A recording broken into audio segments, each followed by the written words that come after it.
This meeting is being recorded.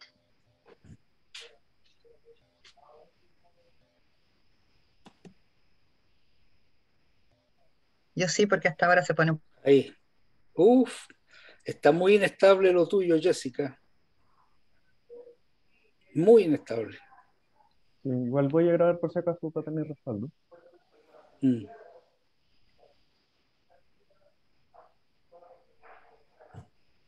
reuniones y funcionó perfecto. Pero Murphy siempre tiene que venir cuando nadie lo invita. Yo creo que esperamos unos 2 minutos y empezamos. Vamos a Vale. esperar que llegue un par de personas más y ya comenzamos para aprovechar el tiempo.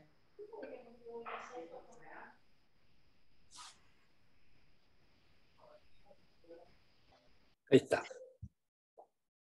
Vamos a comenzar. Quiero darles la bienvenida a este panel muy interesante en que vamos a hacernos la gran pregunta: ¿cine o series?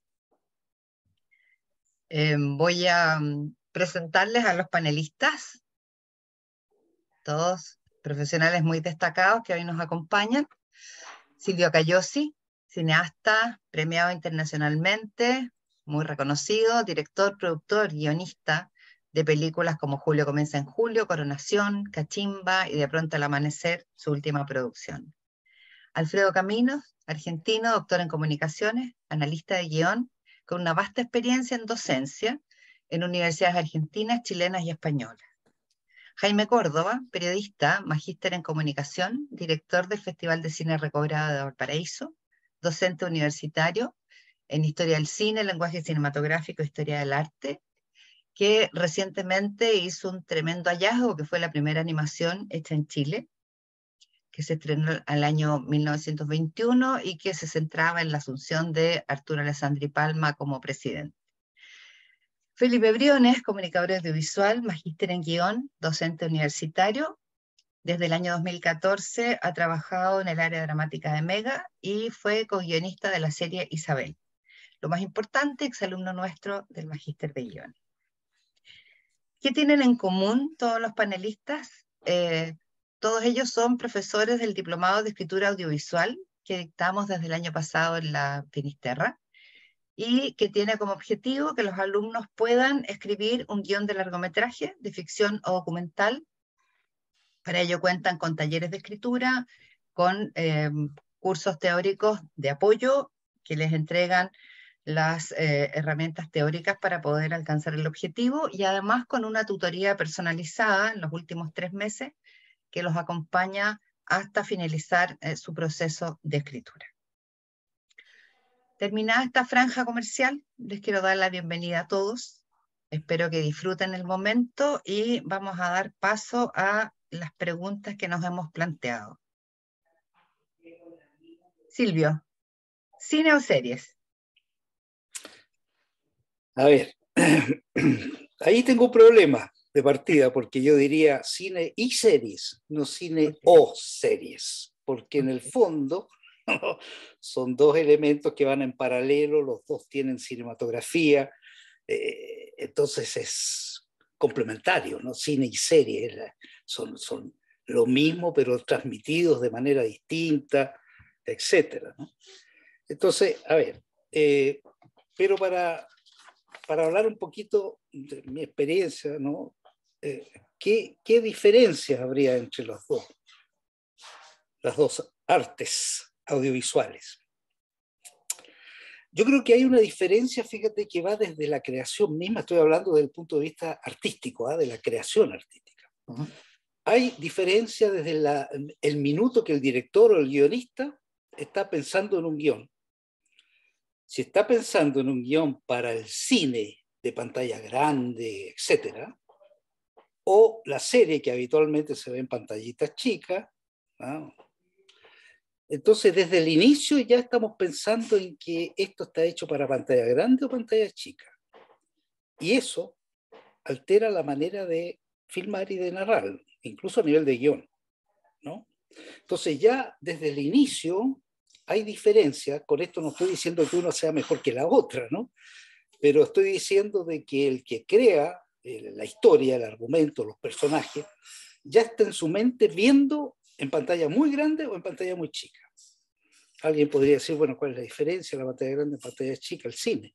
Claro, hay grandes diferencias. Cuando tú estás pensando en la pantalla grande, entonces muchas escenas tú vas a aprovechar el espacio que te da una pantalla grande.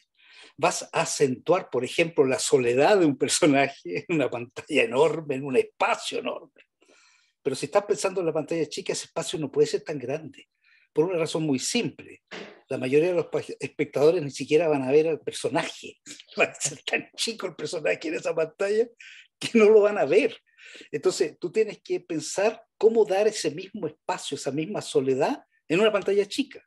Entonces, ya estamos hablando de formas distintas de encuadrar la cámara, ¿no es cierto?, de todo, ¿no?, de moverla. Entonces, de hecho, una película, por ejemplo, tiene en su desarrollo desde el inicio, a ver, una película se desarrolla cuando se crea con un inicio, un desarrollo y un final clarito. Las series generalmente van cambiando. Si la serie pega y empieza a tener muchos espectadores, los productores dicen, no, hagan más capítulos, hagan que el personaje central no se muera, siga viviendo, ¿no?, etcétera. Entonces, en el esquema serie, no sabemos a dónde va a llegar en realidad. A lo mejor hay un final pensado, ¿no es cierto?, pero no es necesariamente eso en una serie. Una serie puede durar el doble de lo que se pensó en su origen. Y nos consta que muchas series que son buenísimas, de repente se transforman en unas latas porque las empiezan a estirar, porque como les fue muy bien, entonces llegan las órdenes al tiro, oye, no, tienen que seguir, inventen más capítulos, qué sé.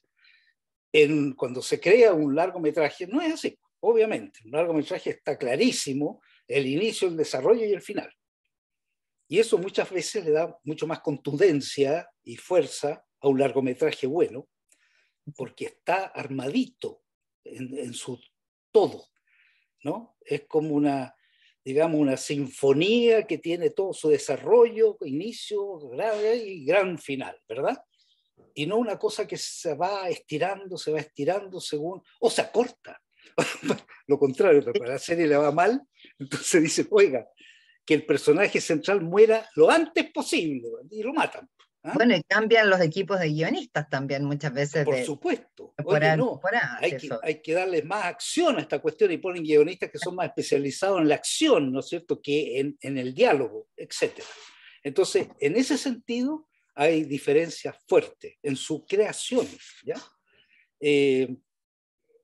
Bueno, llego hasta ahí nomás porque para dejar otras cosas para después. Vamos a preguntarle a Felipe, que está, digamos, en el otro bando, absolutamente, y pregunto cine o series, no porque piense, son lo mismo, son historias que las contamos en distintos formatos, pero un poco pregunto cine o series porque ¿qué está pasando hoy en día? Felipe, cine o series, ¿qué quiere el público? Eh, ¿Qué está pensando? es una pregunta súper capciosa en el sentido que Sí, el público busca distintas cosas dependiendo de su contexto, ¿no es cierto? Eh, Obviamente lo que brindan las series hoy en día es comodidad y confort, eh, a diferencia de como era hace 10 años, donde un poco como el tema de la teleserie, que uno tiene que estar una hora y esa hora está definida y ahí uno veía la serie. Ahora uno, antes la televisión disponía de tu tiempo, ahora tú dispones de la televisión. Entonces ese fue un cambio súper interesante que se dio con las OTT, con los servicios de streaming. Pero yo creo que cine o serie, la pregunta es súper relativa y está totalmente pegado al cuál es la idea. Hay ideas que son hechas para películas que no dan más de una película. Hay ideas que cuando uno las cuenta dice, Esto podría dar mucho más, podría ser una miniserie". Algunas veces uno dice, podría ser una serie, o incluso algunas pueden ser teleseries. A mí me ha pasado mucho, especialmente en clases. Yo como intento darle la libertad, la mayor libertad posible a los alumnos para que ellos puedan desarrollar sus propias ideas dentro del formato que quieran, incluso cómics, y justamente hay ideas que simplemente como cómics funcionan mejor por temas de producción, la forma en que se produce una serie de televisión. eh, o sea, no es que no sean completamente distintos al cine, pero sí el elemento que tiene sí o sí una serie de televisión es que es un trabajo muy colaborativo. La serie parte desde una idea de un guionista, pero después pasamos a la guionista, pasamos también por productores ejecutivos que tienen mucho input. Un ejemplo reciente fue que acaba de terminar Succession, la cuarta temporada, pero aparte de Jesse Armstrong, que era el creador y el showrunner, está Adam McKay, que es un director conocido, que es ¿cómo se llama esa película? Como El fin del mundo, que venía un meteorito a Chile. Estaba Leonardo DiCaprio y la Jennifer Lawrence. Bueno, está Adam McKay produciendo, está Will Ferrell, y todos ellos tienen un input dentro de la parte creativa. El tema es, claro, como decía Silvio, a la serie, si es que algunas veces no le está yendo muy bien, podemos cortar la temporada, dejamos como un pseudo final, igual siempre se deja un gancho por si acaso, como por si llegan a producir una nueva temporada, pero se corta al final, o en los peores de los casos, que te corte la serie al medio. Entonces, yo creo que, a diferencia de las series, el cine puede ser algo mucho más personal y autoral. Eso, a nivel de relato, creo que marca mucho la diferencia. Mientras que el cine puede ser un poquito más egoísta, un poco más ególatra, la serie siempre tiene que ser como una visión colaborativa. Entonces, es como un poquito de para qué da tu idea y cómo quieres jugarla, por así decirlo. Muy bien. ¿Y Alfredo qué nos dice? Alfredo es fanático de la serie, por lo menos. Sí, actualmente. No, pero también de las películas, incluso revisando películas de otras décadas, ¿no? A mí no me gusta decir falsa dicotomía, pero en realidad es muy parecida a una falsa dicotomía. Porque yo creo que la importancia se está dando en los públicos y no en quién hace los productos. Es decir, hay públicos que consumen series y cines, como dijo Silvio, y cine y películas, y hay públicos que están en un sector y hay públicos que están en otros. Entonces, lo que han hecho el streaming, la televisión, las posibilidades de Internet, es ir creando distintos públicos que al mismo tiempo, quienes producimos audiovisual, vamos largando para esos distintos públicos. En esa variedad es que yo lo planteo que podría ser falsa dicotomía. Es cierto, todo lo que se viene diciendo es decir cómo podemos planificar para una pantalla grande, para una pantalla chica, pero yo me he encontrado con públicos que son fanáticos de ver el audiovisual en un celular o un móvil, sea película, sea serie. Entonces, de pronto, planificar un plano general donde el personaje es pequeño, pero que se supone que en una pantalla de cine lo vas a ver bien, no sé cómo hacen para verlo en un móvil, ¿no? Por la misma forma, ver en una pantalla de cine un primer plano destinado a la televisión, uno podría suponer que es como muy exagerado, pero ocurre que ya están comercializándose televisores de 50, 60, 70 pulgadas, que quizás sea 70 más pulgadas, que yo viéndolo a 2 metros, como tengo, como digamos, por mi cercanía con el audiovisual, tengo que verlo grande y cerca, estoy casi sentado como en el cine y estoy viendo televisión, sea un noticiero, un informativo, o sea una serie de televisión. Entonces, el tema que originalmente se nos planteaba cómo producir para una pantalla de un tamaño, yo creo que está yendo por el lado de los públicos. Ahora, ¿qué hacemos a partir de estos nuevos públicos? Bueno, producir para cada una de esas variantes. Y yo creo que ahí sale beneficiada la serie porque hay mucha más variedad en el sentido de series cortas, miniseries, series largas o producir para la televisión 70, 80 capítulos, o de pronto se encuentra como Mad Men, 94 capítulos programados desde el principio. Por supuesto, sabemos que en los negocios, si no andaba la primera temporada, no existía la segunda, ¿no? Yo creo que la comparación más interesante se puede hacer con House of Cards. House of Cards, la original, la inglesa, hecha 10 años antes, son nada más que 4 capítulos de 1 hora. En la versión norteamericana, donde los guionistas se transforman en productores de la serie norteamericana, con lo cual estamos viendo todo el entramado de los negocios, esos 4 capítulos que coinciden con el libro llegan hasta el capítulo 2 de la segunda temporada. Y ahí está lo que dice Silvio, es decir, comenzó a estirarse y estirarse, que ya llegaba un momento de decir, terminen porque ya no quiero ver más. Sobre todo para quienes vimos, está en YouTube, se lo puede ver, ¿no?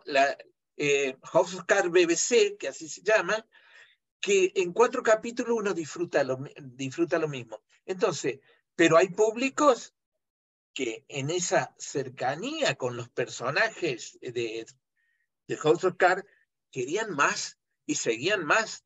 Y hubiera seguido si no fuera que se cambia, bueno, por los problemas que tuvo el actor, pasa a la actriz. Entonces, yo creo, y vuelvo a decir, en esto también coincido con Felipe, yo creo le agregaría la palabra público. ¿Qué públicos tenemos? Y entonces ahí sí, ¿qué vamos a hacer?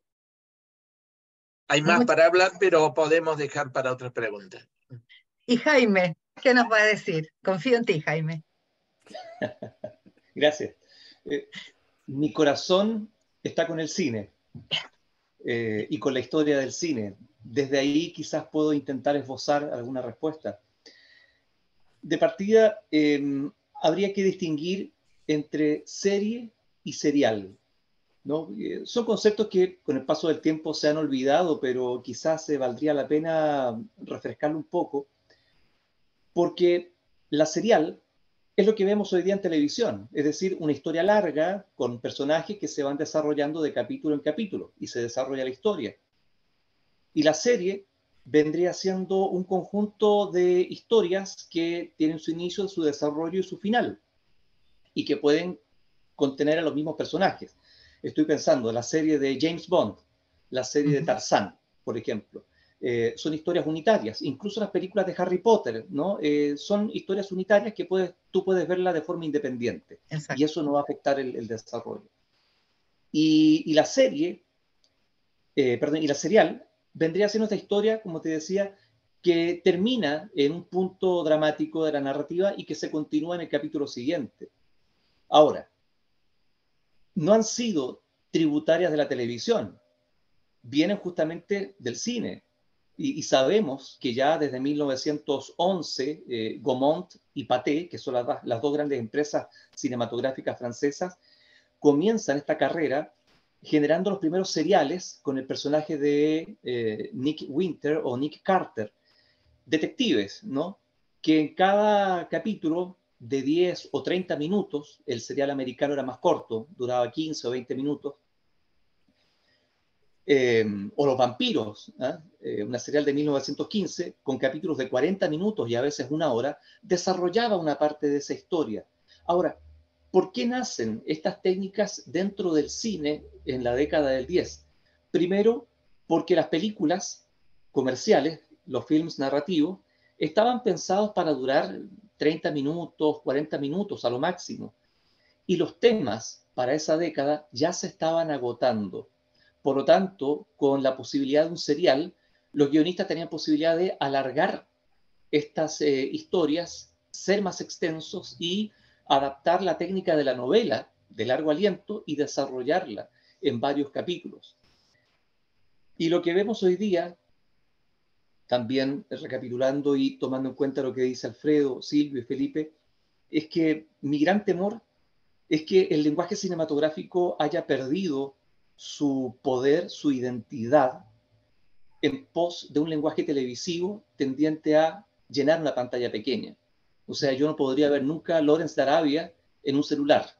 Sería un crimen, horrible. Pero sin embargo, hay jóvenes que lo disfrutan y no le importa realmente el tamaño de la imagen.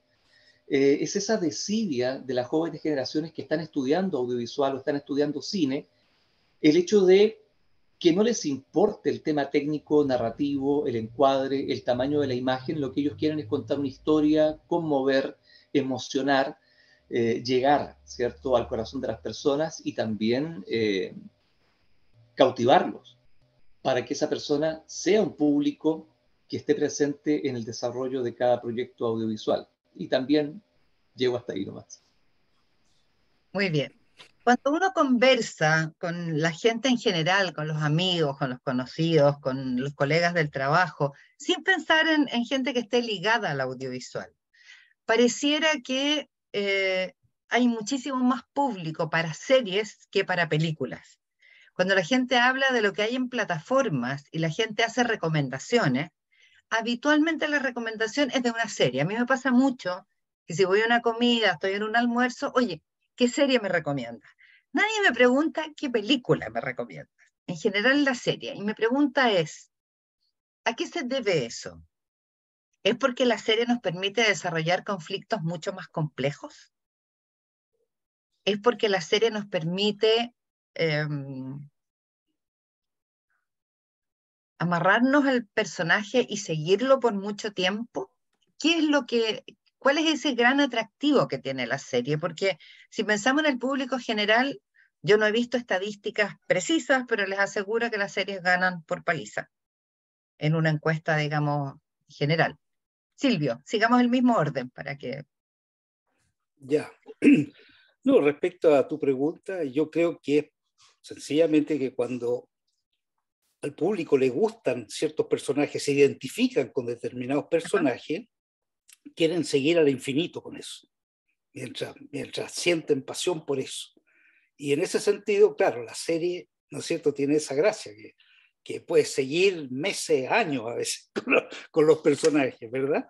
Hay grandes series que uno no las quiere dejar de ver nunca, ¿no? Esa es la verdad. Que te En produce cambio, orfandad cuando se termina. ¿cómo? Te produce una cierta orfandad cuando termina la serie. ¿Sí? Sí, sí, Puede sí, a ser, mí me ha pasado con muy pocas, pero de puede verdad ser, digo, ¿y ahora qué hago? claro. ¿Qué veo? Ya, pero al mismo tiempo, fíjate que comparado con las grandes películas que se han hecho, en que hay momentos, hay escenas con personajes tan extraordinarios que pasan a ser parte de la vida de los espectadores de por vida, no lo Sí, olvidan nunca más, ¿no? Pasan a ser referencia de la vida, de ellos, ¿no? Porque seguramente el cine, una gran película, tiene más, cuando logra identificar absolutamente a los espectadores, tiene más fuerza, fíjate, que una serie. Una serie sí, claro. puede haber, ¿no es cierto? El espectador puede disfrutar la serie, identificarse con los personajes, pero me da la sensación que nunca llegan a tener eso que tienen las grandes películas, de el momento que la gente no olvida nunca más, Esa generaciones magia. enteras, esas generaciones enteras que nunca más olvidan determinados personajes y determinadas escenas, ¿ya? Entonces, ahí hay una pequeña diferencia, ¿no? En este sentido, en favor del cine, digamos, como resultado histórico, cultural, digamos, ¿no? Pero la verdad es que son dos cosas paralelas que no le quitan ni a uno ni al otro su fuerza, ¿no? No, son Ahora, ambas necesarias. les quería contar así rapidito nomás que esto de las series, me retrocedo al año 68, yo volví de Estados Unidos el 67, ya el 68 estaba trabajando en ProTab haciendo series. El Socio, por ejemplo. Yeah. Es curioso porque se le llamaba serie en esos años a la novela del Socio, en que Yeah. iba capítulo a capítulo y llevaba continuidad, un poco lo que tú dices como serial hoy día, ¿no? Eso es lo que entendí. Correcto. Bueno, en esos años se le decía serie a lo que hoy día se le dice serial, ¿ya? Y obviamente era en blanco y negro y obviamente era para mostrarla en la televisión a determinado horario, no como ahora que es Claro. cuando el espectador quiere verla, ¿no? Esas son las diferencias. Pero es curioso que ya en esos años existía en forma habitual la serie, ¿ya? Y lo que les puedo decir respecto a mi experiencia haciendo serie era que a veces era muy frustrante. ¿Y por qué? porque de repente uno como director sabía que había errores brutales, que no había quedado bien un momento, una escena. Sencillamente esto quedó horrible. Y te dicen, no, esto tiene que salir al aire mañana. Y por lo tanto, olvídese, es que yo necesito repetir. No. Y eso a un director, a mí por lo menos, me causaba una frustración muy grande, enorme. Elvio Soto trabajaba también, junto con él trabajaba, y le pasaba lo mismo. Elvio decía, esta es una mierda. Decía, pero ¿por qué? Eso no quedó bien, hay que hacerlo de nuevo. Y no, el sistema no permite que lo hagas de nuevo. No. Entonces, en cambio, en un largometraje tú filmas de nuevo la escena, aunque cueste más plata, digamos, la filmas de nuevo. Un mes después, un año después, la filmas de nuevo. En cambio, en esto no, en una serie no. No, de hecho la teleserie se va escribiendo el guión cuando ya estás Claro. trabajando, digamos, en Así es. las opciones. Felipe, Así es. ¿qué opinas tú de la complejidad del conflicto? ¿Nos permite una serie una mayor complejidad o Yo es creo que, simplemente una mayor extensión de formato? yo creo que la extensión no es necesariamente una correlación a la complejidad del conflicto. Yo en 4 temporadas puedo ver, en una película puedo ver una complejidad de conflictos que son mayor que en una serie de 4 temporadas. Pero eso también tiene que ver con la naturaleza de cómo se crea la serie. Eh, Hoy en día, no sé si decirle series como de autor, porque no lo son, porque ninguna serie puede ser de autor, pero No. hoy en día sí hay network, bueno, ya no network, pero TTs que le dan como más libertad a los showrunners para que la serie pueda tener como una cierta flexibilidad al momento de trabajarla. Yo creo que en este momento las series y el cine se están retroalimentando de una manera que antes no existía. O sea, series como Mr. Robot, como que empiezan a jugar con la planificación. Me refiero como a la forma en que se construyen los planos, o los colores, la forma en que se rompe la cuarta pared, por ejemplo. Y esas son cosas que la televisión se empezó a dar como lujos, como de experimentación, especialmente cuando estaba como HBO, que fueron los primeros en hacer como series independientes en el sentido de no dependemos directamente de un rating. Eso implicaba que no tenían que tener comerciales y eso también permitió no ceñirse a una estructura tan definida como es network, como televisión abierta. Entonces, la ventaja que tenía HBO es que ellos podían trabajar directamente la idea que querían bajo su propia línea editorial, obviamente supervisado bajo algunos ejecutivos, pero el showrunner tenía mayor libertad.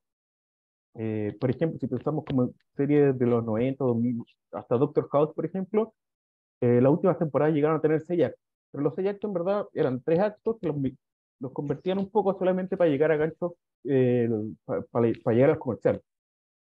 Entonces, eh, la, el nivel de complejidad finalmente del conflicto va a depender de la idea, y yo creo que la idea, el concepto, cómo se determina algo, que eso finalmente es lo que va a definir en qué formato se va a expresar.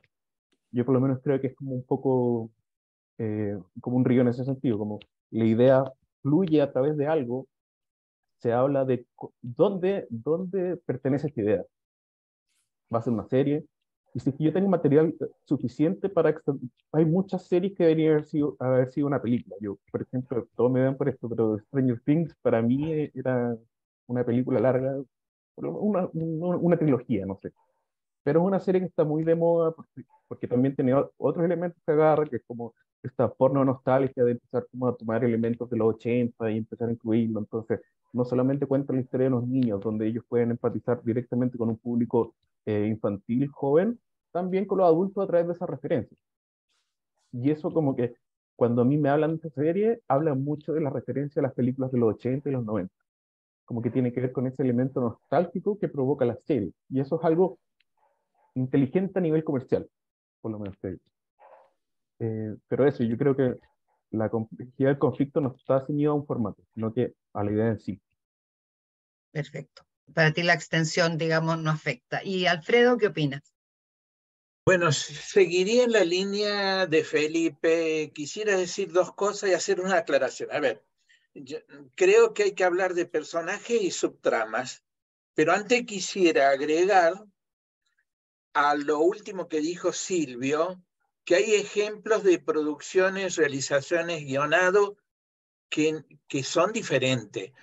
Succession, que acaba de terminar, bueno, acaba, hace un mes creo que fue el último capítulo, por lo menos la emisión, incorporó, es que lo que pasa es que al estar un showrunner de por medio, cambia respecto al guionista, pero incorporó una forma de rodaje que ni siquiera el cine le era propio, ¿no? Que es, además de filmar la versión del director, coincidente con la del showrunner y guionista, se filmaba la versión que querían los actores y en algunos casos la que querían los técnicos. Y se incorporaban nuevas versiones para luego elegir. Debo decir que según ha trascendido, la mayoría de las veces se elegía la del showrunner, pero él daba esa posibilidad y tenía distintas versiones. Sobre todo por la última escena, el último plano que habló de un suicidio del personaje que no terminó así la serie. Claro, pero ellos ya venían comentando que se incorporaban porque querían darle otras posibilidades. Eso yo no lo había visto en el cine, de que se dieran otras posibilidades de rodaje absolutamente distintas. Dicho esto, que es una excepción, que puede haber ocurrido en algunos otros casos en cine, los hubo en cine, no es lo común en la serie, voy a hacer una aclaración de lo que yo llamo falsas series, ¿no? Terminé de ver Nadando con tiburones hace 2 días y dije, ¿por qué me resulta tan extraña esta serie? Claro, lo que pasa es que son 6 capítulos de 23 minutos. Entonces, no es una serie, es un largo que está fraccionado. Es el mismo caso de la única serie que tiene Woody Allen, 6 escenas de no sé qué, que son 6 capítulos de 20 minutos. Entonces, no me fraccionas un largo para el mercado televisivo, pero en realidad sigue siendo un largo. Dicho esto, voy a lo siguiente. Creo que la serie, vaya que lo fraccionemos por temporada, por capítulo, que los capítulos tengan versión unitaria o tengan continuidad, nos dejan una posibilidad, que es, si en las películas yo construyo un personaje secundario y al secundario no lo desarrollo porque no tengo tiempo en el largo de incluir el problema y la finalización y el conflicto, como decía Felipe, de ese personaje, en la serie sí tengo tiempo para desarrollarlo como una subtrama, como un paralelo, y luego incluirlo, y entonces, bueno, así me aparecen muchos más capítulos, o 10 capítulos de 1 hora, tengo 10 horas. Y la otra, además de desarrollar personajes, son subtramas. Es decir, cuando yo incorporo problemas que en una película yo veía, pero ¿por qué no desarrolló tal cosa? Bueno, porque no importaba el conflicto de la salud del padre del protagonista. No había tiempo narrativo en una película. En la serie sí puedo agregarlo, porque demoro la resolución final, a veces suena como muy estirado, ¿no? Demoro porque justamente estoy cumpliendo con contratos, con lo que sea, ¿no? Con un actor principal contratado para ser de padre. Entonces yo creo que la serie está ampliación de subtramas, de desarrollo de subtramas y ampliación de desarrollo de los personajes. Muy bien, gracias Alfredo. Jaime. Siento que esta época es bastante propicia para el desarrollo de las series y su popularidad, en el sentido de que como seres humanos estamos agobiados por un montón de responsabilidades, actividades, imposiciones laborales. Uno termina trabajando mucho más allá, usando las redes sociales, usando las multiplataformas, y ya no hay tiempo para leer, no hay tiempo para degustar una buena música, para ir de repente a una sala de cine y contemplar una película en toda su magnificencia y plenitud. Estamos tan acotados con nuestro tiempo que, claro, uno llega a la casa o en el momento que puede, uno va a la plataforma, descarga una serie y empieza a fraccionar y a manejar también su propio tiempo con el tiempo que le ofrece la serie. Entonces, estamos también condicionados por nuestra época posmoderna a relatos fragmentados en 50 minutos, 1 hora, que uno puede pausarlos, continuarlo o saltarse al capítulo siguiente.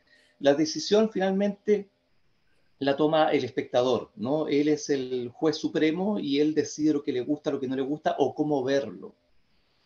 Pero creo que un problema respecto con la serie podría darse en la enseñanza. Vuelvo al tema de la enseñanza del audiovisual o del cine.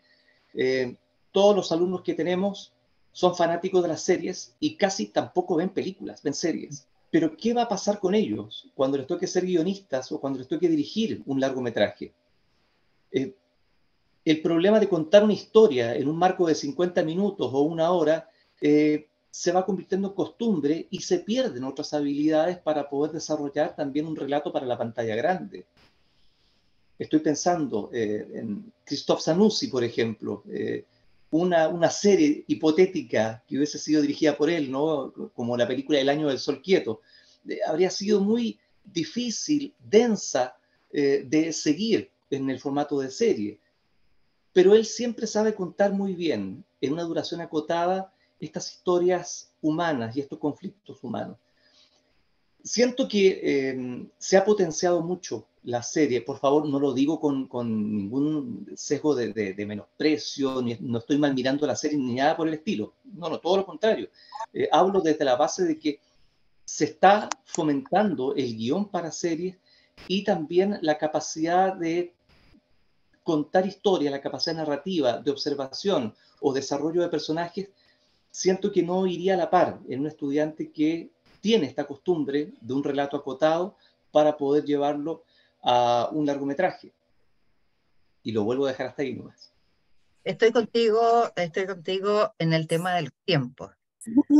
Me parece, y a mí muchas veces me pasa, que termino de trabajar y digo, ya, a ver, en una horita, ¿qué puedo ver antes de irme a dormir? O sea, no tengo la disposición de estar sentada 2 horas viendo una película, porque obviamente una película requiere una mayor concentración, un mayor nivel de observación del detalle. Hay muchos elementos que uno no se puede perder en la película y que en la serie prácticamente no te afecta para la comprensión del relato total.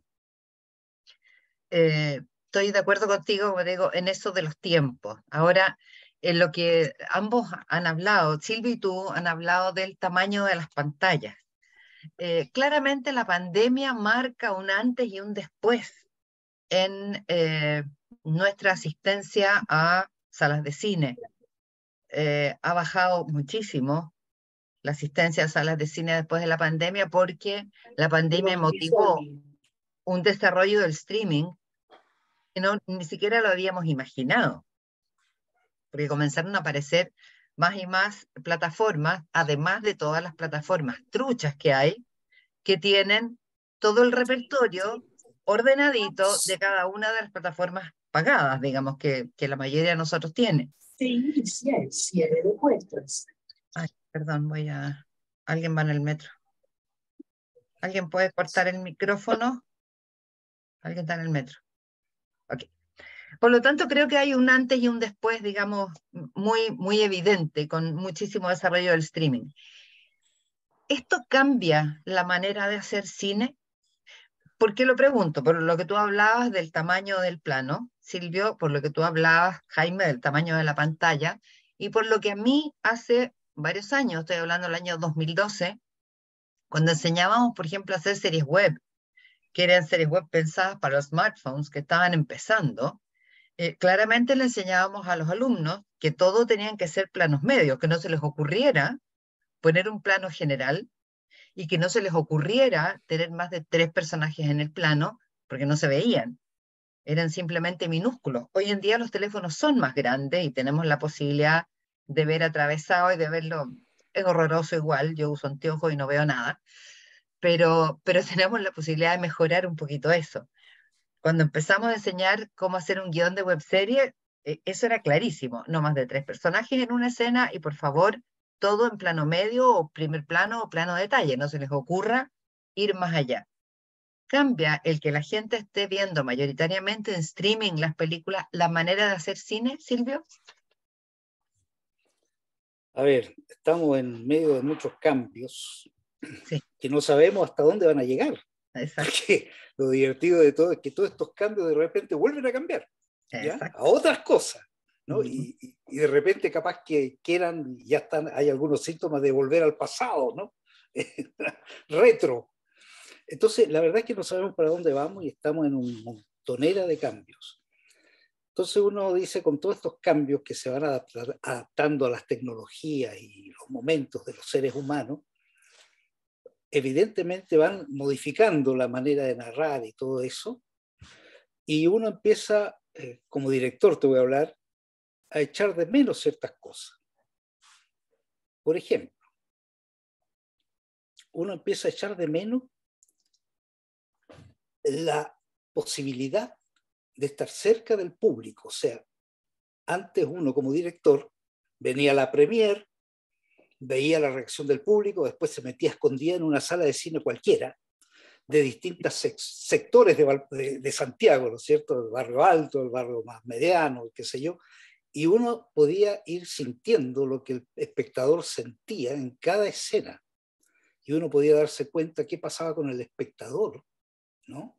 Y perdona, después venía el foro, después de la película muchas veces. Sí, además. Con el director. Pero yo digo, una vez que ya pasó la premier, uno además se daba el trabajo de meterse en la sala de cine para ver cómo normalmente el público normal reaccionaba. Y uno aprendía también, ¿no? Cómo se había funcionado eso con el público. Uno podía estar muy contento y después no pasaba nada con la serie, la escena, con el público, no pasaba nada. O al revés, ¿no? Escenas que uno decía, bueno, esta cuestión salió a la rápida y el público le encanta. Entonces, es bien curioso eso. Eso, obviamente, con estas nuevas tecnologías de que se lanza la película o la serie a millones de espectadores que tú no sabes nada. Son millones de espectadores anónimos. Ni siquiera sabes tú si realmente fueron millones. Ni siquiera sabes eso. ¿Cuánta gente? Antes se sabía perfectamente. Fueron 153.000 espectadores. Hoy día te dicen, no, la vieron 500.000, 200. No se sabe, no se sabe, ¿ya? Entonces hay una distancia que se ha ido produciendo entre el director o el creador con los espectadores. Es bien curioso lo que pasa, pero es así, ¿no? Fíjate que la premier, a ver, cada exhibición de película antes, y sobre todo las premieres, eran eventos. El espectador iba a ver un evento. Todos los espectadores iban a ver un evento. Podían salir enojados del evento, es una porquería, o maravillados por el evento. Era un evento, era un acontecimiento. Hoy día no. Hoy día incluso tú estabas hablando de que no tenías tiempo de ver una película y por eso veías una serie, que sí, de repente puedes saltarte episodios de la serie. Da lo mismo. Salta, no, me dio lata, esto avanza también, te vas para otro lado. En cambio, antes era una creación, ¿no es cierto? Un evento de algo como el ballet, como un concierto. Eso ha cambiado. Se han perdido los elementos del rito. Del rito. A una van premier uno se arreglaba para ir. Se vestía distinto. Exacto. Sí. No, en la antigüedad, en los años 50, yo me acuerdo de mis padres cuando iban al cine, ¿ya? Mi madre se ponía abrigo de piel, ¿no? Sombrero los caballeros. Era un evento grande, enorme. En los 80 uno se arreglaba para ir a una van premier. Claro. Y fíjate que el tema de las premier, que eran importantísimas, ha disminuido tanto que te voy a contar una anécdota de ahora mía, de este momento. Nosotros hicimos de coproductores minoritarios en una película argentina, ¿ya? Dirigida por un gran director que es el señor Lecky. Y la película se llama Caminemos Valentina. Y esta película está terminada ya en este momento, ya la están terminando en Argentina, ¿ya? Yo hice el montaje de la película, entre paréntesis. Y ya, la van a estrenar en septiembre, inicio de septiembre. Premiere en Argentina, inicio de septiembre. Y por supuesto, yo con el productor ejecutivo chileno, ¿no? Dije, bueno, tenemos que ir a la premiere. Claro. Y los coproductores argentinos habían dicho, sí, claro, acá lo esperamos, les damos hotel, qué sé yo, estupendo, traigan a la actriz chilena también. ¿Y qué pasó ayer? Ayer los mismos productores argentinos, conversando con el productor chileno, le dicen, ¿sabes qué? La verdad es que no vale la pena que vengan. ¿Por qué? Porque hoy en día las premier ya no se entrevistan a los directores, ya ni a los productores menos, ¿no? No. Entonces los periodistas solamente agarran lo que la productora ha escrito, ¿no? Y sacan la información y casi no van a las premier. Y lo único que les podría interesar es los actores, casos puntuales. Pero entrevistar a un coproductor minoritario, entonces la verdad es que no pierdan tiempo ni plata. A lo mejor no vengan. Y no vamos a ir. No, lógico. Eso era impensado antes. Impensado, ¿no? Pero la verdad es esa. No tiene, y dicen, nosotros como productores tampoco nos entrevistan ni nada. No nos dan ni la hora. Y ni van a las premieres. Entonces, ellos mismos dicen, ya no tiene ningún sentido que vengan. Fíjate los cambios. Sí, cambios brutales. Felipe, Brutal. ¿tú qué opinas respecto del cine? ¿Va a cambiar con esto del streaming o ya está cambiando? Hay una gran producción de películas, además, tremenda, porque hay que nutrir todas estas plataformas. Yo creo que el cine está en constante cambio, siempre lo ha estado, siempre ha sido un diálogo de lo que existe, como nosotros como autores o directores o guionistas vemos lo anterior, cómo lo reconvertimos, resignificamos cosas. Y creo que el cine también tiene, bueno, creo que lo que decía Jaime es muy acertado, el tema de lo posmoderno y cómo se fragmenta el tiempo dentro de una serie. Cuando uno, yo creo que también tiene que ver con una cosa personal. Hay, por ejemplo, hay algunas series que la puedo ver como con el teléfono, como viendo mensajes del teléfono cada... Pero hay series que jamás podría hacer eso. Que cuando veo una película, por ejemplo, yo, o sea, no me hablen, no me llamen, apago el teléfono, tiene que ver con ese rito. Otras personas no lo tienen, y especialmente como las nuevas generaciones no tienen eso. Pero yo creo que sí me provoca algunas series esa misma emoción de ver una película, como de cuando en esta serie particular va a salir el capítulo, que nadie me moleste, yo sé que el capítulo se estrena a esta hora y estoy ahí esperando. Y eh, acá va a sonar raro porque discrepo con Cinco Calloso, suena raro como desde un ser tan normal, pero en el sentido, si bien se perdió ese rito de la avant premiere, yo creo que los creadores hoy en día son cada vez más cercanos al público porque tienen contactos directos a través de internet. Yo he visto y he participado como en ciertos como en Reddit, que es como una plataforma, muchos directores o showrunners dicen como háganme preguntas. Y la gente, cualquier persona puede hacer preguntas y él responde en una cantidad de tiempo definida, la mayor cantidad de preguntas. Entonces, cuando ellos hablan y lo dicen en entrevistas, ellos también se nutren mucho de los comentarios que hay en línea. Algunas veces pueden ser positivos, negativos, pero de alguna manera igual va a afectar el producto final. Entonces, yo creo que ahora más que nunca existe un diálogo entre lo que es el espectador y el creador. Por lo menos una perspectiva como de serie o cine. Yo creo que el cine... Sí. Perdona, te hago una aclaración. Yo estaba hablando del momento que, como decía, uno como director escondido, no dialogando con el público, sino que escondido podía ver las reacciones del público mientras veía la película. Claro. Eso se ha perdido. ¿Te fijas? Sí. Entonces, claro, hay diálogo, de acuerdo, por supuesto que hay diálogo, ¿no? Entrevístenme, hablemos, conversemos, analicemos. Pero esa relación directa de poder uno ver al público cómo reacciona con la película que uno hizo, eso no existe. A eso me refería, no a lo otro. No, No sí, sí. a que no hay relación con el público. Por supuesto que la hay, pero en otro ámbito, en un ámbito de internet, de preguntas, respuestas, etc. Claro, es que cae en menos personal y todo más virtual. Claro, exacto. Yo lo que creo es que justamente como esta evolución narrativa que estamos viendo, no sé si llamarle evolución, un cambio, pero el cine de a poco se ha ido transformando el cine se está alimentando las series cuando antes era al revés, las series solamente se nutrían del cine.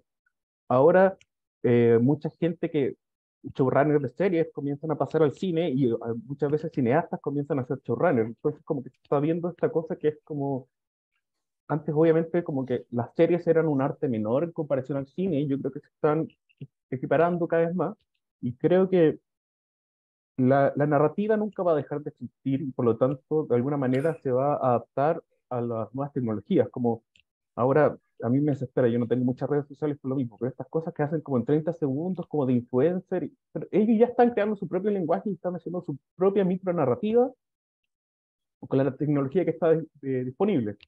A mí me gusta lo mismo, los videojuegos que tuvieron un boom desde los 90, ahora son una industria mayor a la de todo el cine en el mundo.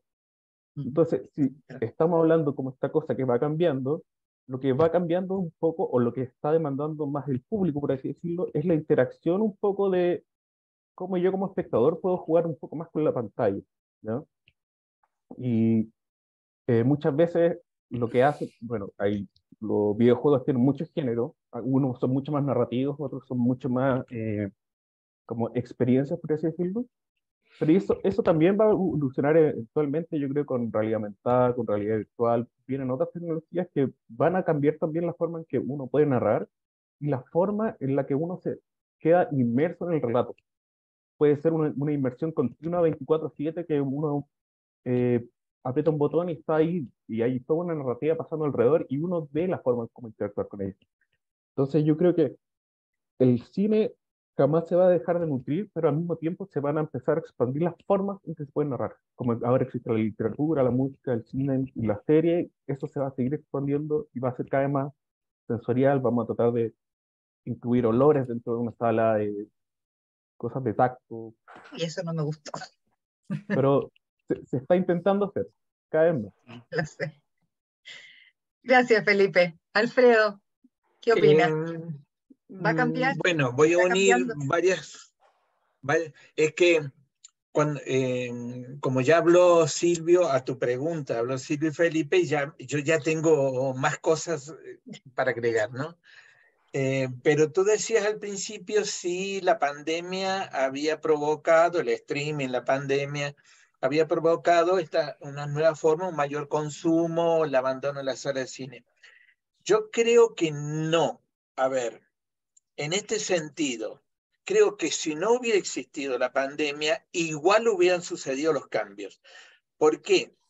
Porque Internet, con la velocidad de transmisión de datos, las posibilidades del streaming que ya lo teníamos, pero que multiplica al tener mayor posibilidades de velocidad de datos, de transferencia de datos, más las pantallas gigantes, más los sonidos en las casas. Claro, no todo tiene una casa suficiente para tener el mismo placer de una sala de cine, pero digamos que teníamos mayor tecnología para acceder, por lo tanto, eran todos elementos que, no existiendo la pandemia, hubieran llevado lo mismo a los cambios. Porque, No, yo solo dije que la pandemia aceleró algo que venía, pero... Claro, probablemente lo aceleró. Yo no lo noté como una aceleración, me parecía que venía en esa dirección. Es probable que hayan aumentado los consumos o haya gente que haya desarrollado más la forma de producción. De hecho, conozco realizadores que han cambiado y han pasado a la televisión porque no tienen demanda de productores de cine para la sala de cine. También es cierto, por todo lo que decían Silvio y Felipe y tú también, que el cine que tiene otras posibilidades de la sala de cine está reservándose mucho ese evento, ceremonia, a los festivales de cine o a los concursos de cine. Porque también debemos recordar que los usos y costumbres que han derivado de los espectadores, me refiero, de consumir cualquier tipo de producto audiovisual en la casa, sin horario, con las luces prendidas y comiendo lo que sea que tengan en la nevera, ha llevado a que en el cine yo ya no quiera ir, porque la gente está mirando el celular, se me prenden pantallitas en los asientos de adelante de gente que está más preocupada por si alguien le mandó un WhatsApp o no, y además de los ruidos de la gente que está comiendo, es decir, La sala de cine ya no es la que era antes. Esos hábitos son de los living de la casa llevados al cine. Claro, frente a eso, la ceremonia, que como la conocíamos antes, de hasta vestirnos, de llevarnos como una salida, que sea, ha quedado reducido más que nada a públicos adolescentes que tienen la salida de amigos, que consumen todo este tipo de cosas. Entonces vuelvo de vuelta a lo que decía el origen. Los públicos, más la tecnología, están desarrollando los distintos tipos de productos para cada una de esas secciones. Estamos totalmente fragmentados como públicos, ¿no? Lo que decía Felipe, yo recuerdo que que fue el primero que incorporó las redes para hacer tipo transmedia, ¿no? Las redes para modificar los guiones, pero es que ¿y eso cuánto hace ya? ¿16 años? ¿17? Es decir, o sea, ya el mundo ya había cambiado con el comienzo del siglo. Quizá no lo habíamos visto tanto en evidencia como se nos ha hecho ahora al comenzar la tercera década, ¿no? Pero bueno, eso. Muy bien. ¿Y Jaime? ¿Tú crees que el cine ya cambió hace mucho? Sí, sí, de hecho lo que estamos viendo hoy Lo día hemos es el conversado. lenguaje televisivo, lenguaje de videoclip, lenguaje de videojuego. El cine en pantalla grande se ha convertido en eso. Y lo más triste para la gente que le gusta la narrativa clásica, contemplativa, la cámara en un trípode, la composición del plano, casi fordiano, que es imposible que hoy día se pueda aplicar a la televisión, es justamente esa pérdida de dramatismo y de misterio que tenía la imagen. Hoy día nos encontramos imágenes en cualquier parte, aeropuertos, terminales de buses, supermercados, y la imagen creo que ha perdido su carácter ritualístico en términos de, como plantearía Walter Benjamin, ¿no? Ese carácter aurático que tenía la imagen cinematográfica. Hoy día uno ve una serie, uno ve una película en el cine y la cámara siempre está temblando, moviéndose y se mueve para allá y se mueve para acá. Siento que se ha perdido una capacidad para crear un encuadre, crear un plano, fotografiar e iluminar. Si en algún momento llamamos al cine como séptimo arte, es justamente por esas características plásticas que el cine podía aspirar a esa naturaleza sagrada. Hoy día cualquier persona toma una cámara, hace su narración, hace su video, lo sube. Un TikToker, tengo alumnos que están estudiando cine porque quieren ser youtubers y TikTokers, lo cual Con esto. exactamente, ¿para qué vas a estudiar cine? Entonces la práctica te va llevando hacia ese lado. Pero siento que se ha perdido esa capacidad para narrar en imágenes. Hoy día el público entiende y asume estos sobreentendidos que tiene la nueva narrativa posmoderna frente a lo que sería un modelo narrativo institucional, ¿no? Que es el cine clásico, con el trabajo lineal del guión, de la historia, el trabajo fotográfico, pensando en fotografías de Jack Cardiff, por ejemplo. Hoy día sería imposible tener un fotógrafo como Jack Cardiff haciendo trabajo cinematográfico o en serie. Primero porque es un trabajo muy prolijo y demoraba mucho, horas para preparar un plano. Por lo tanto, siento que el cine perdió la mano, la televisión, los videojuegos, el videoclip, a pesar de que el concepto de videoclip ya viene con Eisenstein y el montaje métrico de los años 20, 30. Pero finalmente se impusieron con un ritmo trepidante donde al espectador se le muestra la imagen, pero no se le permite contemplarla, no se le permite analizarla, leerla. Pasa rápidamente y lo que hoy día impera es el ritmo, pero un ritmo mal entendido. Los jóvenes cineastas creen que el ritmo es el plano, el corte, el montaje, el plano rápido. No, tal como lo mostraba John Ford, el ritmo está dentro de los elementos que se mueven dentro del plano. No es que la cámara se mueva, es que lo que tiene que moverse es lo que está dentro del plano. Entonces, ha habido una serie de malos entendidos o bien, en términos mucho más brutales, pérdida de talento al momento de enfrentar visualmente la creación de una obra. Pensemos por un momento, Elijamos un año de comienzos de la década del 60, pongamos el año 63. ¿Quiénes están estrenando y preparando sus proyectos? Romer, Truffaut, Godard, Hitchcock, Wilder, Wyler, Tarkovsky, Antonioni, Bergman, Fellini. Pensemos hoy, 6 de julio del 2023. ¿A qué director se le puede catalogar como genio o autor respecto a esa generación de hace 50 o 60 años atrás? ¿Qué genios están estrenando? Y nosotros como público, ¿a quiénes podemos considerar verdaderamente genios que están trabajando y estrenando sus películas? Así como el público de 1963 no solamente lo intuía, lo sabía, y seguía sus carreras y seguía sus películas de una sala en otra para volver a tener la experiencia y recrear la experiencia de la primera vez que se veía esa obra. Para mí la televisión viene a borrar con todo eso, con la magia, con el misterio, con el sentimiento, con la identificación, como decía Silvio, con el personaje, con esa escena, con esos colores, con esa música, con esos planos. Ay, Jaime, me dio la pena. Voy a preguntarle a nuestros asistentes si quieren hacer alguna pregunta o quieren hacer algún comentario. Chicos. Yo agregaría, porque creo que hay series que no cumplen lo que dice Jaime. O sea, es cierto que hay estrenos diarios, 10.000 series, y hay 2 o 3 que no lo cumplen, ¿no? O sea, no es la generalidad, ¿no? Pero justamente estaba analizando una serie, bueno, porque saben que yo tengo un blog donde escribo sobre huellas en las series televisivas.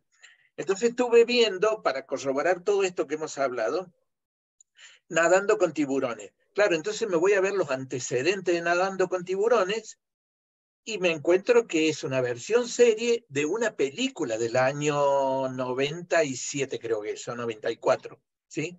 O sea, era una película y la hicieron ahora serie. Cambiaron todos los personajes, ya no son varones, ahora son mujeres, los ejecutivos de Hollywood. A mí me remite a Como plaga de langosta. Ahí estoy coincidiendo con Jaime, que vamos a la historia y nos encontramos. ¿Por qué me remite? Porque es Hollywood, los estudios de cine. Y porque está Donald Sutherland en aquella película y ahora está con un personaje secundario siendo ya de un señor muy, muy mayor. Entonces, me remite a los estudios. Eso me lleva a ver de dónde sacaron los antecedentes para hacer la serie. Y me encuentro 3 series de televisión muy parecidas de los estudios Hollywood, entre eso La Oferta, que remite al hacer El Padrino, que por cierto es una serie excelente, y me encuentro con 40 películas que tratan el mismo tema o parecido. Los ejecutivos de Hollywood con esa crueldad que tienen. Quiere decir que todos los antecedentes del cine están volcados ahora en una serie llamada Nadando con tiburones, que tiene el nombre de una película.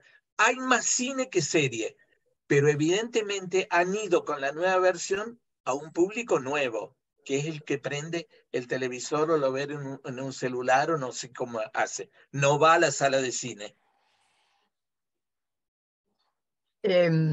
Laura nos hace una pregunta. Dice, y puede contestar el que quiera, ¿cuál creen que es la serie icónica de estos tiempos? ¿Quién se anima a definir una serie como icónica? Breaking Bad. Bueno, para mí es Mad Men por Weidman. Para Felipe es Breaking Bad. Jaime, ¿alguna serie que te parezca que va a sobrevivir en el tiempo? No soy mentalista, no podría decir cuál va a sobrevivir, pero me reservo la respuesta, prefiero no responder. Ok, Silvio, ¿alguna? Downton Abbey, tal vez pueda ser una serie analizada en la historia para adelante, ¿no? Que contiene cosas magníficas, y muy cinematográficas, entre otras. Y generó películas. Y generó 2 películas. Correcto. Las series generó 2 películas. Sí. Excelente, por cierto. Sí. Y para Yo creo que la terminar, otra es Succession, ¿no? ¿Ah? Además de Succession es una serie icónica. Sí, pero es muy reciente para ponerla como clásica, yo creo, pero sí, sí, eventualmente se va a convertir en un clásico. sí, yo no tengo tan claro cuál de estas series se va a seguir viendo en 50 años más. No, no podría predecirlo como ha pasado con muchas películas maravillosas, pero sí me gustaría, para cerrar, que cada uno de ustedes le recomiende a nuestros asistentes y a nosotros mismos una serie o una película para ver, imperdible, ahora, para que vayamos y la busquemos. A ver, empecemos con Jaime, que siempre quedó para el final. Inspector Morse. Ya, perfecto. Alfredo, Succession. No, además de que ya las nombré a Succession y a Mad Men, yo la he visto 2 veces, 94 capítulos, así que 188 capítulos he visto. Eh, pero actualmente he visto como muy interesante la evolución del género dentro de la misma serie. Una serie se llama Fidelidad, italiana. Me la recomendaste, sí. Felipe, ¿cuál Eh, recomendarías? yo, ¿Serie o película? yo ahora recomendaría series. Hay la ciencia ficción siempre es como, bueno, ahora yo creo que ha tomado un poco más de espacio en el mainstream, pero hay una serie que se llama The Expanse, que está basado en unas novelas que escribieron los guionistas y que los guionistas la adaptaron para la serie, entonces, como todo un enredo, pero parte con una primera temporada que es un poco cliché, parte como medio noir, ciencia ficción, y después se va convirtiendo en todo un tema político y como exploratorio de la moralidad que van a tener como los seres humanos, o los dilemas que van a tener como frente a la tecnología. Eh, sí, yo creo que esa sería mi recomendación. The Expanse. ¿Y Silvio? No, yo paso porque últimamente, en los últimos años, he estado viendo bien poco serie y cine, curiosamente. Curiosamente Bueno, no hay algo que me haya realmente atraído así en los últimos 3 años, algo así. yo voy Entonces, a... paso. Jessica, te sumo que Weimer, el guionista de Mad Men, dice que hay solo 2 películas donde ya está todo, que es Sunset Boulevard Oh, y 8 y medio de Fellini. Que ahí en esas 2 películas está todo, no hay más nada para ver ni para hacer. 8 y medio Sunset es mi Boulevard, película. Lo he dicho siempre, esa es mi película de todos los Sunset tiempos, 8 y medio. Boulevard es maravillosa, Sí, es también. maravillosa. Y les digo más, se la doy a ver a los alumnos de guión de, no sé, tercer año de una carrera o segundo año de una carrera, y se vuelven locos, les encanta. Sí. Y uno pensaría que esa película a un chico de 19, 20 años lo va a aburrir, le fascina, una cosa que se trastornan, sobre todo con esa antagonista maravillosa, es espectacular. Yo voy a dar dos recomendaciones. Eh, una película que vi a comienzo de año, la bajé pirateadísima, porque no la han subido a ninguna plataforma todavía, así que busquen, les puedo dar un dato. Hay una página para bajar torrents que es bastante limpia, que se llama 1337, ahí las encontré. Los espíritus de la isla, no sé si alguien los vio, Así. una película irlandesa maravillosa que parece que no pasará nada y el conflicto es de una profundidad tremenda y Sí. parece que el ritmo fuera casi igual a cero y de verdad no te deja respirar y no puedes dejar de verla hasta terminar. Es una joyita, realmente. Y es bellísima. Y es preciosa. Creo que yo te la mandé Sí. desde ahí, sí. Y lo otro, como serie, creo que lo mejor que yo he visto son 3 o 4 temporadas. Hay una serie que es una coproducción sueco-danesa que se llama El Puente. Hay versión inglesa, Sí. francesa y norteamericana. No, la sueco-danesa. Tiene unos personajes que yo de verdad, cuando terminé de ver esa serie, sentí que me quedaba huérfana Sí, y que no había nada más para ver. ¿La viste, es Alfredo? excelente. Sí, sí, sí, he visto todas, ¿no? O sea, la La mexicana, protagonista, estadounidense, la francesa también es muy buena, pero la mejor es la original, ¿no? Sí. esa protagonista, que es una policía, es genial. Sí. El puente parte con un asesinato de una mujer y el cadáver queda en un puente que une una ciudad sueca con una ciudad danesa y el cadáver está cortado por la mitad. La mitad está en Suecia y la mitad está en Dinamarca. Por lo tanto, ambas policías tienen que ir a investigar quién la mató. Sí. La protagonista, que es una mujer policía, ella es sueca, es autista. Entonces, a la vez que es la protagonista, es también el bufón de la historia, porque los desatinos que comete son geniales, porque en ningún momento son absurdos, son propios de una personalidad autista que dice esas cosas porque no considera que estén mal, que sean políticamente incorrectas. Por lo tanto, los personajes son increíbles y ella es un personaje maravilloso y cómo va evolucionando a través de las temporadas. Mira, está hecho con una precisión, con un cuidado, no sé, si la pueden encontrar yo en algún... Ahí anote el nombre Brom Broen, Brom, porque la pueden encontrar con ese nombre. Ahí están preguntando en el chat cómo se llama. Es el puente, Broen, pero el puente. originalmente es Brom Broen. Sí. Hay un Creo que remake yo la gringo encontré, también que es malísimo. creo que yo la encontré en Just Watch, creo que estaba ahí, o puede estar en alguna plataforma Y media estuvo un trucha. tiempo, en Creo que Netflix está en estuvo un Netflix. tiempo. Sí, pero ya no está.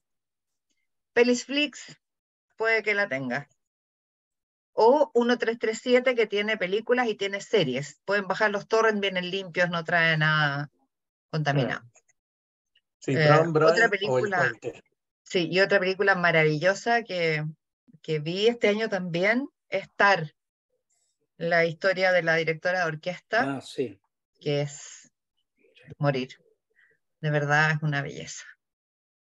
Bueno, chicos, les agradezco a todos su asistencia hoy, a mis panelistas. Vieron que aquí no había paridad ni ninguna cosa. Ah, No, invité puros amigos. No. Originalmente había incluido a 2 profesoras más del diplomado, pero hoy día tenían que tomar exámenes, estaban metidas en una serie de cosas. Y yo dije, bueno, maravilloso. La moderadora, 4 maravillosos panelistas que tengo hoy. Le agradezco a todos los asistentes. Espero que lo hayan disfrutado y bueno, espero que hagamos algún otro panel. Yo sobre algún disfruté la tema. charla y te agradezco la invitación, Jessica, porque me ha encantado gracias. conversar con los colegas y contigo sobre esto, ¿no? Sí, deberíamos Gracias. también de repente los profes a Sí, de hablar. verdad esa es la instancia porque de verdad los tres fueron mis profes. Bueno, Silvia hizo una charla cuando yo estaba en el magíster, así que de alguna Sí. manera los tres fueron mis profes y un agrado como escuchar también su punto de vista, como su enfoque que algunas veces son más producción o como el romanticismo hacia el cine. Es muy interesante.